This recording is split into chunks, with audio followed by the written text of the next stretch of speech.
Okay, this video is a book review. Here's the book, Unprocessed, What Your Diet is Doing to Your Brain by Kimberly Wilson. I actually don't think the book was very good. I don't recommend you read it. But I'll just tell you, there were a few things in it that I did like. It got me to think of Iodine. The book was a little bit of an anti-vegan diet. It was saying that, oh, vegans have all these deficiencies, and I don't think that's true. It's true that they can get, obviously, vitamin B12 deficiency. And it's true that they used to have more of a problem with iodine deficiency. But, iodine deficiency was more of a problem when you lived in one area and you had a goiter belt, for example, low iodine soil, so that you only ate locally, then you'd be deficient in iodine. But nowadays, we tend to get food from all over the place. You can also get your iodine pretty easily from iodized salt. I don't even think about it, and I avoid salt. I never had a problem with it. Where else can you get iodine from? You could, of course, get it from animal foods like milk and from eggs, but we don't eat animal foods at this YouTube channel. Just green leafy vegetables, carrots, cabbage, oats, prunes, pineapples, green peas, lima beans are just some of the foods you can get it from.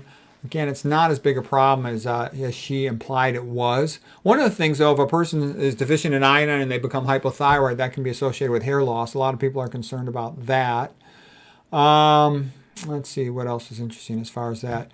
You don't want to take kelp because there's too much iodine in kelp. And even if you take way too high iodine, you can even get a little hyperthyroid. Some recommended to eat algae like nori and dulse flakes. I'd be a little nervous about that. All I know is that there's some type of algae that can cause domoic acid, a real powerful excitotoxin. So I wouldn't want that. But, I'm sure it's probably pretty safe. But, there might be some people that have a problem with it. If it's a concern, one can check their urine level for it. So anyways, I thought that was a little interesting. Oh, the best line in the whole book was, the brain is so important to our bodies that we put it into a bone bunker to protect it. That's more protection than even the heart gets. That was a great line. Okay, then the other thing I thought was a little funny was this list of risk factors. It comes from the Lancet Journal, but these are risk factors for dementia. Okay, and the reason why this is funny, I'll just read them off to you and see if you can tell me why this is funny. Elevated cholesterol, obesity, hypertension, diabetes, some alcohol excess at times, depression, sedentary. It's like almost every single patient I see has these problems. Okay, and then smoking is in some of them. Not as common as it used to be, but it's still common. Social isolation. This is like the typical old person in America. Everything except the smoking, and even a lot of them smoke. Okay, social isolation. Hearing loss. Hearing loss is bad because, a lot of times you've occluded the artery to supply the hearing apparatus in the brain. And then once you can't hear well, then people have to yell when they talk to you. It becomes awkward, and people are less likely to talk to you. Can't use a phone so well. Visual loss. Potentially, if, could mean, again, a vascular problem. You had a stroke in the occipital lobe.